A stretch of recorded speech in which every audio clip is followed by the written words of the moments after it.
The Philadelphia 76ers finished off last regular season as the 7th seed in the Eastern Conference, all due to Joel Embiid missing the majority of time with injury. And before injuries, the Sixers were the 2nd seed in the Eastern Conference behind the Celtics. And if fully healthy, were the teams that can give the Celtics challenges in the playoffs. But we all know how it turned out at the end. The Sixers got bounced in the first round against the Knicks in 6 games. Despite a failed season, it ultimately led to big moves, and that is signing Paul George on a 4-year, $212 million deal. And with that move, plus other moves, such as signing solid 3-and-D guy in Caleb Martin, adding Eric Gordon, Andre Drummond, and re-signing Kyle Lowry, Tyrese Maxey, and Kelly Oubre Jr., and also drafting Jared McCain. The Sixers are now one of the teams to beat in the whole entire NBA, and also the team that have the most pressure to win within this 2 years championship span they have. And I finna explain it in this video. But first, A-Man, say man, this is the A-Man Show, back at it again for more content. Make sure y'all subscribe. I post NBA and NFL content. Turn on post notifications so that way you don't miss anything new from me. Anyways, stay tuned and enjoy the video. This NBA offseason has been wild so far, and this offseason has really changed the landscape of the NBA. Klay Thompson going to the Mavericks, DeMar DeRozan going to the Kings, DeJounte Murray getting traded to the Pelicans, and so much more. But the big move I really want to delve into is the Paul George signing with Philly, and how much it's going to impact this team overall. Well, of course, they added more star power with Paul George on the helm compared to last season, but how well will he fit overall? Well, I think Paul George really fits with this roster well. This is a guy that can move off of screens as well as move off the ball and go for a shot. He can also size up defenders and finish with authority. And also, he is an above average shooter from 3 and from the mid-range.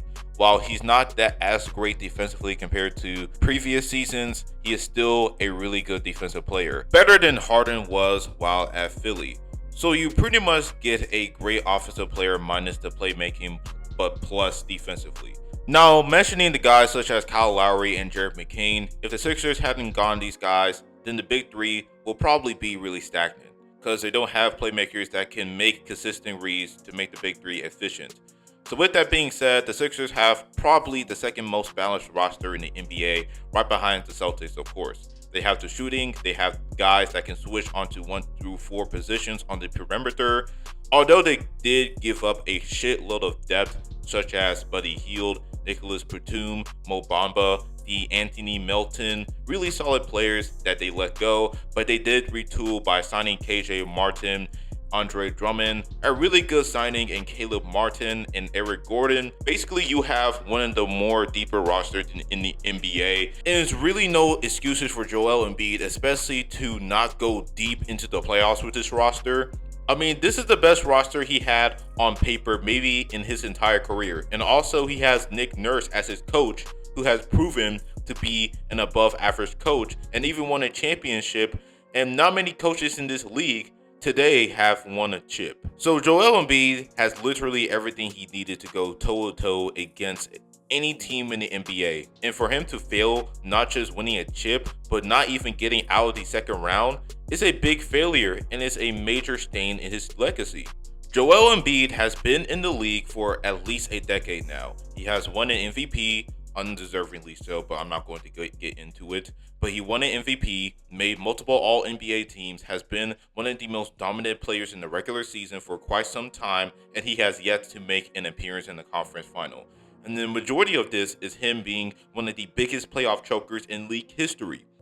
We saw that in the Raptors series in the 2nd round 6 years back, the Atlanta Hawks series 4 years back, and the Boston Celtics series in the 2nd round 2 years back. And with this roster that he has now, he has the best opportunity to make a conference finals appearance with this roster because, like I said, Joel Embiid has been putting up prime Harden-like stats, and even his former teammate James Harden made it to a conference finals appearance twice as the first option. So in this 25 season, in the next season, is a big opportunity for Joel Embiid to show everyone that he can be the first option on a championship team.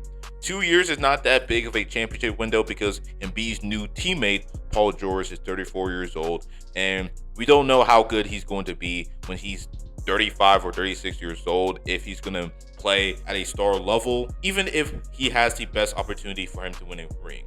Out of all the teams that he's played in, whether that is the Pacers, the Thunder, and the Clippers, aside from the Clippers in 2020, Paul George is in the best team that he's been around, and for him to be pandemic P in the playoffs is unacceptable, especially him not getting younger. Another important thing, and that is the biggest concern, not just Paul George, but Joel Embiid as well, is of course injuries. Like I said from the beginning of the video, Joel Embiid missed a significant time due to injuries, only playing 39 games that year, and last year was the second time where he didn't miss time due to injuries in the playoffs, but we all know that he wasn't fully healthy, and when he came back, him and Tyrese Maxey didn't have that great of a chemistry on the court, especially in the playoffs.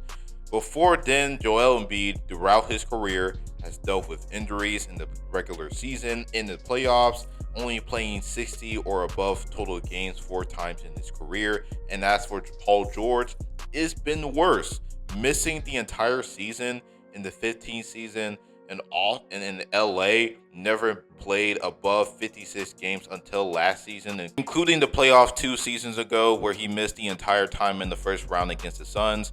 I mean, Paul George is one of the most injury-riddled players in the league, and the best ability is availability. Now, of course, Paul George is not with the cursed Clippers team, but that doesn't mean that the injury bug has withered away. And in fact, due to his advanced age, it is most likely he's going to deal with some sort of injuries in the regular season. And as for Joel Embiid, he's going to deal with some sort of injuries as well too. With the 2 biggest concerns about the Sixers, really both players, and that is injuries as well as them being very inconsistent and not performing in the playoffs, the Sixers are really the team that has the most to prove going into next season and the year after that. They really got a 2-year to 3-year championship window, and if everyone plays their best, this team can really win the conference and can win the whole thing. They have the talent to go up against any team in the NBA, including the defending champion, the Boston Celtics, but the injuries and the underperformance from both Paul George and Joel Embiid is holding them back from everyone taking Philadelphia serious. Can both of these players play up to 64 or above total games and remain healthy for the playoffs while also being consistent in the playoffs as well? That is yet to be seen with this roster, and that is why the Philadelphia 76ers are the team with the most pressure and the most to prove going into next season. The last thing I want to say about Embiid is this man had Ben Simmons, in which prevented him from getting to a conference finals appearance. This man had James Harden, in which had regressed. And being the playoff choker that he always been, it will always be a given going into the playoffs. And now you get a better player in Paul George, a most improved player last year in Maxey, who averaged 26 points, had great shooting, along with a better roster and a coach. There isn't going to be any excuses for this guy.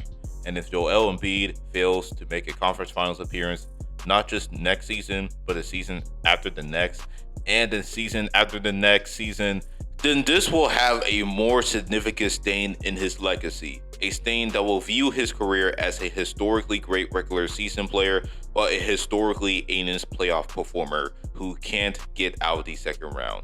But anyways, thank y'all for watching this vid. Do the Sixers have the most to prove going to the coming season? Let me know, and be sure to subscribe for more NBA and NFL content in the future, and turn on post notifications, and that is all. And also smash the like button too. Stay litty. This is the A-Man Show. Sign out.